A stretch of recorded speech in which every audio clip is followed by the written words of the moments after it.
আমি এখন মাননীয় সদস্য জনাব পীর ফজলুর রহমান সুনামগঞ্জ ৪কে তার বক্তব্য রাখার আহ্বান জানাচ্ছি। আপনার সময় ২০ মিনিট। ধন্যবাদ মাননীয় স্পিকার। আজকের এই বাজেট আলোচনায় অংশ নেওয়ার সুযোগ পাওয়ায় আমি পরম করুণাময় আল্লাহ রাব্বুল আলামিনের কাছে শুকরিয়া আদায় করি এবং এই মহান সংসদে আসার সুযোগ করে দেওয়ার জন্যে জাতীয় পার্টির চেয়ারম্যান সাবেক সফল রাষ্ট্রনায়ক হোসেন মোহাম্মদ এরশাদ এবং বিরোধী দলীয় নেত্রী বেগম রওশনের সাথে প্রতি কৃতজ্ঞতা প্রকাশ করছি এবং আমি বক্তব্যের শুরুতে শ্রদ্ধাবনত চিত্তে স্মরণ করছি সর্বকালের সর্বশ্রেষ্ঠ বাঙালি জাতির জনক বঙ্গবন্ধু শেখ মুজিবুর রহমানকে। মাননীয় স্পিকার, আমি আমার বাজেট বক্তৃতায় যাওয়ার আগে আমার এলাকা সুনামগঞ্জের হাওড় এলাকার কিছু কথা আপনার সামনে তুলে ধরতে চাই। আপনি জানেন যে আমাদের সুনামগঞ্জ হাওড় এলাকা একমাত্র বোরো ফসলের এলাকা এবং এই এলাকার মানুষ একমাত্র ফসল বোরো ফসলের দিকে সারা বছর তাকিয়ে থাকেন এবং সারা বছর তাদের স্বপ্ন এই বোরো ফসলকে কেন্দ্র করেই মানুষের স্বপ্ন, তার শ্রম, মেধা, ঘাম সমস্ত কিছু এই একমাত্র বোরো ফসলে মানুষ নিয়োজিত করে থাকেন। কিন্তু এই বছর কিছু মানুষের অতি লোভের কারণে এবং প্রাকৃতিক বিপর্যয়, অতিবৃষ্টির কারণে আমাদের এবছর আমরা ফসল ঘরে তুলতে পারি নাই এবং এই ফসল হারা মানুষের পাশে মাননীয় প্রধানমন্ত্রী তিনি ছুটে গিয়েছেন সিনিয়র মন্ত্রীদেরকে নিয়ে। মহামান্য রাষ্ট্রপতি যিনি হাওড় অঞ্চল থেকে আজকে উঠে এসে বাংলাদেশের মহামান্য রাষ্ট্রপতির আসন অলঙ্কৃত করেছেন, তিনি সুনামগঞ্জে ছুটে গিয়েছেন এবং দুদিন সুনামগঞ্জে অবস্থান করেছেন। আমরা সুনামগঞ্জের মানুষের পক্ষ থেকে মাননীয় প্রধানমন্ত্রী এবং মহামান্য রাষ্ট্রপতিকে এজন্য কৃতজ্ঞতা জানাই। মাননীয় স্পিকার, আমরা এই 2017-18 অর্থ বছরে আমরা আশা করেছিলাম যে মাননীয় অর্থমন্ত্রী যে বাজেট বক্তব্য উপস্থাপন করেছেন সেইখানে আমাদের এই হাওড় এলাকা নিয়ে একটি সুনির্দিষ্ট প্রস্তাবনা হয়তো তিনি সেখানে উল্লেখ করবেন। আমরা সেটি প্রত্যাশা করেছিলাম, কিন্তু আমরা তার সেই বাজেট বক্তৃতায় এই হাওড় এলাকা নিয়ে বিশেষ কোনো পরিকল্পনা আমরা দেখতে পাই নাই এবং বাজেটে হাওড়ের জন্য কোনো বিশেষ বরাদ্দ আমরা দেখতে পাই নাই। মাননীয় স্পিকার, আজকের এই সংসদে দাঁড়িয়ে এই বাজেট বক্তৃতায় দাঁড়িয়ে আমি দাবি করতে চাই আমাদের এই ফসল হারানো সুনামগঞ্জের মানুষের জন্যে যে খাদ্য বান্ধব কর্মসূচি চলছে সেটি ইউনিয়ন পর্যায়ে একটি মাত্র ডিলারের মাধ্যমে খোলা বাজারে চাল বিক্রি করা এলাকায় চাহিদা বেশি। আমরা চাই প্রত্যেকটা ইউনিয়নে অন্তত 2 জন করে দিয়ে খোলা বাজারে চাল বিক্রি করা হোক এবং এই যে ক্ষয়রাতি সাহায্য যেটি দুর্যোগ এবং ত্রাণমন্ত্রী এখানে উপস্থিত আছেন, তিনি নিজেও সুনামগঞ্জে গিয়েছিলেন, আমরা চাই এটির সীমা বৃদ্ধি করা হোক। এই হাওরের ক্ষতিগ্রস্ত মানুষদেরকে এই খাদ্যবান্ধব কর্মসূচির আওতায় নিয়ে আসা হোক এবং এই শিলাবৃষ্টি, কালবৈশাখী, টর্নেডোতে এই সুনামগঞ্জের মানুষ এই ফসল হারানোর পাশাপাশি মৎস্য সম্পদ হারানোর পাশাপাশি তাদের গৃহ হারিয়েছেন।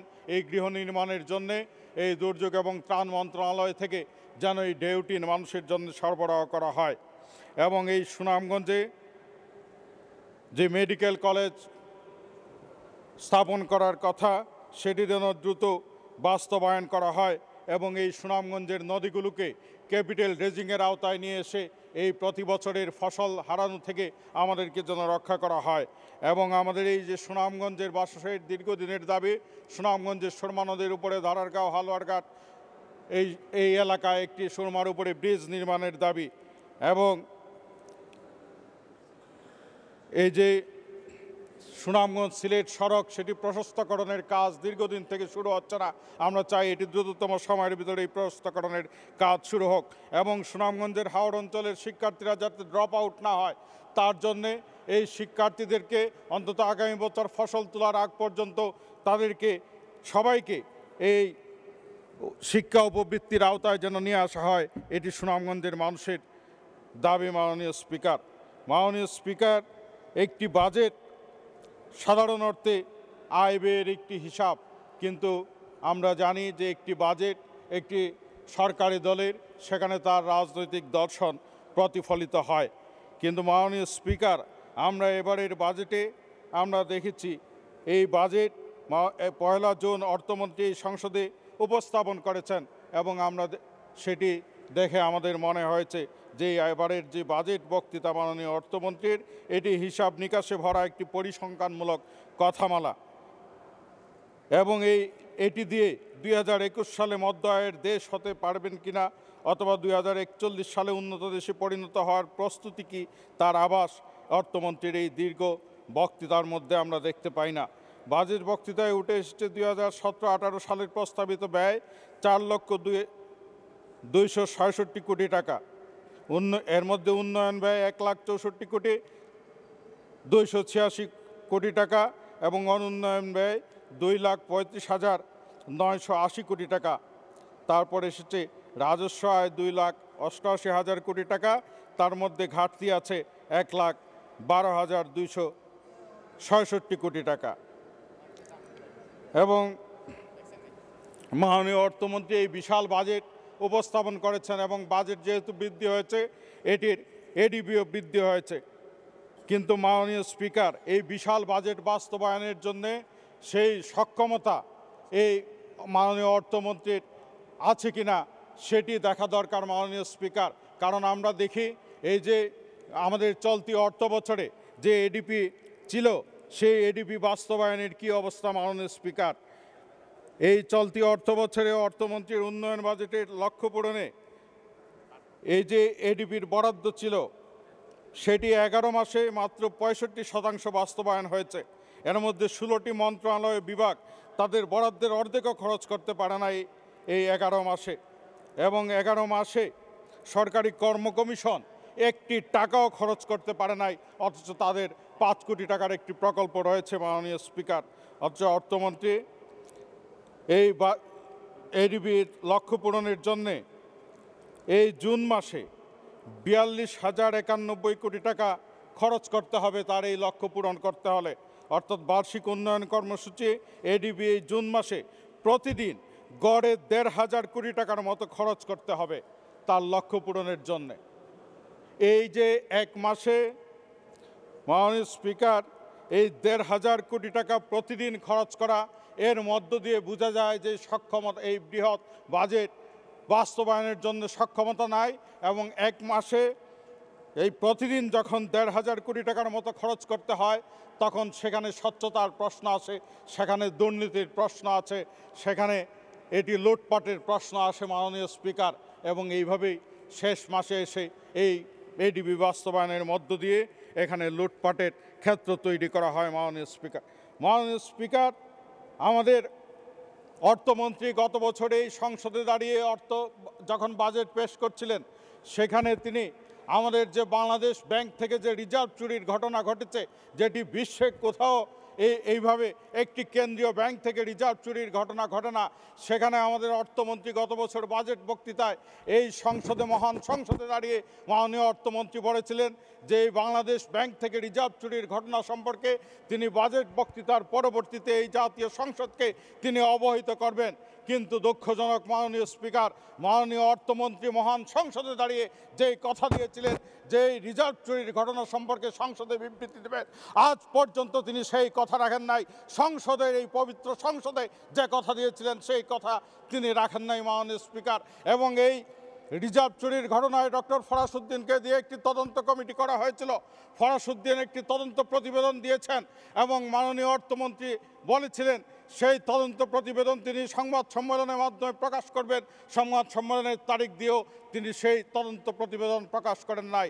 এবং বাংলাদেশের প্রত্যেক আইটি বিশেষজ্ঞ বলেছেন যে এই যে রিজার্ভ চুরির ঘটনা বাংলাদেশ ব্যাংক থেকে ঘটেছে, এটির জন্য বাংলাদেশ ব্যাংকের কেউ না কেউ অবশ্যই জড়িত থাকতে হবে, না হলে এই ধরনের রিজার্ভ চুরির ঘটনা ঘটতে পারে না। কিন্তু আশ্চর্যজনক ঘটনা মাননীয় স্পিকার, একজন সৎ মানুষ বাংলাদেশ ব্যাংকের সাবেক গভর্নর ডক্টর আতিউর রহমানের পদত্যাগ ছাড়া আর কাউকে আমরা দেখলাম না যে কারা এই রিজার্ভ চুরির ঘটনার সাথে জড়িত।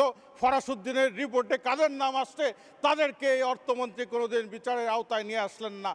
আমাদের অর্থমন্ত্রী যেন দায়িত্ব নিয়েছেন এই ব্যাংক লুটেরা বাংলাদেশ ব্যাংকের রিজার্ভ চুরির ঘটনায় যারা জড়িত থাকে তাদেরকে যেন তিনি পাহারা দিয়ে রাখছেন। প্রতি বছর ব্যাংক থেকে লুটপাট হয়ে যাচ্ছে, টাকা লুটপাট হয়ে যাচ্ছে, ঋণের নামে লুটপাট হয়ে যাচ্ছে। আজও সরকারি 4টি ব্যাংকের খেলাপির পরিমাণ 26,486 কোটি টাকা, সরকারি 4টি ব্যাংকের মাননীয় স্পিকার। কিন্তু এই খেলাপি ঋণ দেখা যায় এক ব্যাংক থেকে ঋণ খেলাপি আরেক ব্যাংকে গিয়ে আবার ঋণ নিয়ে নেয় মাননীয় স্পিকার, কিন্তু এদের কোনো বিচার হয় না, এদের টাকা বিদেশে পাচার হয়। এক বছরে 73,000 কোটি টাকা বাংলাদেশ থেকে পাচার হয়ে যায়।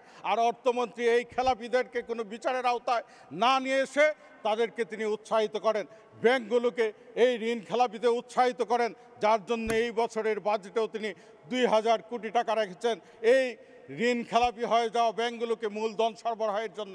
এই ব্যাংকগুলোকে কেন মূলধন সরবরাহ করতে হবে প্রতি বছর? এদের জন্য টাকা ছিল, এদের আমানতকারী আছে, এদের ব্যাংক আছে, প্রতিষ্ঠান আছে, সম্পদ আছে, তারপরেও কেন এদেরকে প্রতি বছর এই ঋণ খেলাপি এই মূলধন ঘাটতি তাদের পূরণের জন্যে অর্থমন্ত্রী তাদেরকে টাকা দেন, আর জনগণের সেই ট্যাক্সের টাকা কিছু লুটেরা আর এই অসৎ কর্মকর্তারা মিলে এই ব্যাংক থেকে ঋণের নামে ঋণ খেলাপির নামে লুটপাট করে নিয়ে সেই টাকা বিদেশে পাঠিয়ে দেয় মাননীয় স্পিকার। এবং সেখানে বিদেশে তারা সেকেন্ড হোম করেন, কানাডায় করেন, মালয়েশিয়াতে করেন। কানাডায় একটি এলাকার নাম হয়ে গেছে বেগমগঞ্জ, কারণ ওইখানে এই দুর্নীতিবাজদের স্ত্রীদেরকে পাঠিয়ে দিয়েছেন, শুধু বেগম সাহেবরা থাকেন, তার জন্য মানুষ ওইখানে নাম দিয়েছে বেগমগঞ্জ। মাননীয় স্পিকার, অর্থমন্ত্রী যেখানে এই ব্যাংক লুটপাটকারীদের বিচার করবেন, সেটির বিচার না করে তিনি মূলধন সরবরাহ করে যাচ্ছেন, আর ব্যাংকগুলো ঋণ খেলাপির নামে জনগণের ট্যাক্সের টাকা লুটপাট করে নিয়ে যাচ্ছে। আমাদের শেয়ার বাজার অর্থনৈতিক সেক্টরে একটি গুরুত্বপূর্ণ বিষয়, মাননীয় অর্থমন্ত্রী বলেন সেটাকে ফটকা বাজার, অথচ দেখা যায় এই শেয়ার বাজার থেকে এই 33 লক্ষ বিনিয়োগকারীর কোটি কোটি টাকা আত্মসাৎ করে নিয়ে যাওয়া হয়, চুরি করে নিয়ে যাওয়া হয়, ডাকাতি করে নিয়ে যাওয়া হয়। তার জন্য ইব্রাহিম খালেদের নেতৃত্বে তদন্ত কমিটি হয়।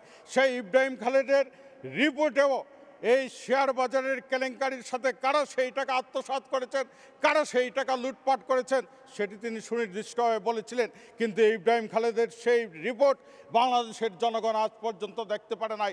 এবং যারা এটির সাথে জড়িত, এই শেয়ার বাজারের এই মানুষকে যারা রিক্ত নিঃস্ব করেছে, তাদের বিরুদ্ধে তিনি কোনো ব্যবস্থা নিলেন না, কোনো ব্যবস্থা গ্রহণ করা হলো না, এবং এই রিপোর্ট জনগণের সামনে প্রকাশ করা হলো না।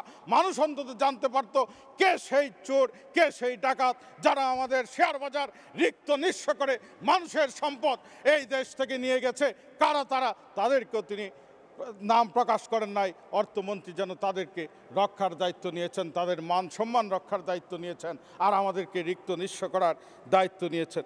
2009-10 থেকে এই 8 বছরে এই জনগণের ট্যাক্সের টাকা থেকে এই ব্যাংকগুলোকে 14,505 কোটি টাকা মূলধন সরবরাহ করা হয়েছে। কেন সরবরাহ করা হয় প্রতি বছর? আর প্রতি বছর ঋণ খেলাপির নামে এই টাকা লুটপাট হয় এবং এদের কোনো বিচার হয় না। কেন হয় না মাননীয় স্পিকার? আজকে জাতীয় সংসদে এই বাজেট অধিবেশনে আমরা মাননীয় অর্থমন্ত্রীর কাছ থেকে সেটি জানতে চাই। মাননীয় স্পিকার, অর্থমন্ত্রী এখানে বাজেট ঘোষণায় যেটি 1991-99 সালে যেটি শুরু হয়েছিল মাননীয় স্পিকার, এই যে ব্যাংকের মূলধনের উপরে আবগারি শুল্ক, তৎকালীন অর্থমন্ত্রী সাইফুর রহমান সাহেব তিনি 150 টাকা এই মূলধনের উপরে আবগারি শুল্ক বসিয়েছিলেন। মাননীয় স্পিকার, আপনি ভালো করে জানেন এই আবগারি শুল্ক বা এক্সাইজ, এটি সাধারণত মাদক অথবা তামাক থেকে মানুষকে নিবৃত্ত করার জন্য এই আবগারি শুল্ক বসানো হয়। কিন্তু আমাদের দেশে মানুষের সঞ্চয়ের উপরে নিবৃত্ত করার জন্যে এই মদের এবং এই তামাকের শুল্ক আমাদের মানুষের আমানতের উপরে বসিয়ে দেওয়া হয়েছে।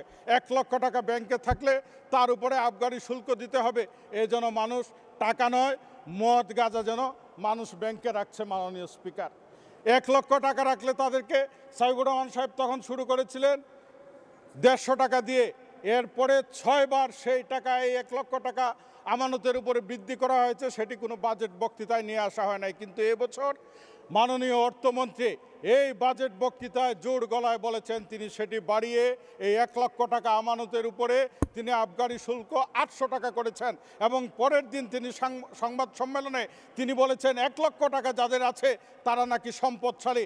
মাননীয় স্পিকার, তিনি সামাজিক যোগাযোগ মাধ্যমে যান কিনা আমি জানি না, সামাজিক যোগাযোগ মাধ্যমের মানুষ বলছেন, মাননীয় অর্থমন্ত্রী বলছেন যে 1 লক্ষ টাকা যাদের আছে তারা সম্পদশালী মানুষ।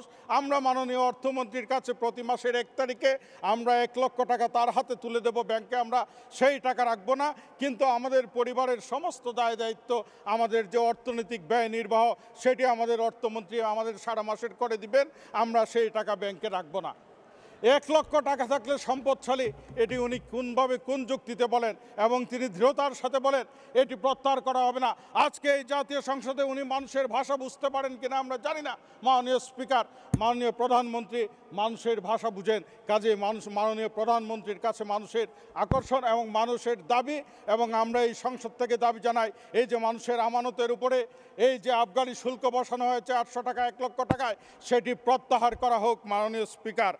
এবং ভ্যাটের 15% তিনি এখানে নিয়ে আসছেন এবং এই 15%-এর কারণে একক হার 15% নিয়ে আসছেন, এর মাধ্যমে দ্রব্যমূল্যের বৃদ্ধি হবে, কাজে এটি বিবেচনায় আনতে হবে। এবং হাস্যকরভাবে উনি এটি দেখাতে গিয়ে যে ভ্যাটের আওতামুক্ত কী কী পণ্য রাখছেন সেই পণ্যের তালিকা দীর্ঘ করতে গিয়ে দেখা যাচ্ছে সেখানে ঘোড়া, শূকরের মাংস আমদানি এগুলোকে ভ্যাটের আওতামুক্ত করে উনি এটির তালিকা বৃদ্ধি করেছেন। এই শূকরের মাংস আমদানি, ঘোড়া, এইগুলা মানুষের জন্য খুব গুরুত্বপূর্ণ জিনিস নয়।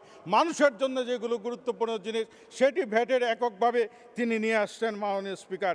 কাজে আমরা মনে করি এই বিশাল বাজেট তিনি বাস্তবায়ন করার জন্যে তার সক্ষমতা দরকার, তার দুর্নীতি বন্ধ করা দরকার মাননীয় স্পিকার, এবং একটি সুশাসনের দরকার। এবং এটি যদি উনি নিশ্চিত করতে না পারেন তাহলে এই বিশাল বাজেট তিনি বাস্তবায়ন করতে পারবেন না। কাজেই আমরা মনে করি যে দুর্নীতি বন্ধ করতে হবে, সক্ষমতা বৃদ্ধি করতে হবে এবং মনিটরিংয়ের ব্যবস্থা রাখতে হবে, তার মধ্য দিয়ে এই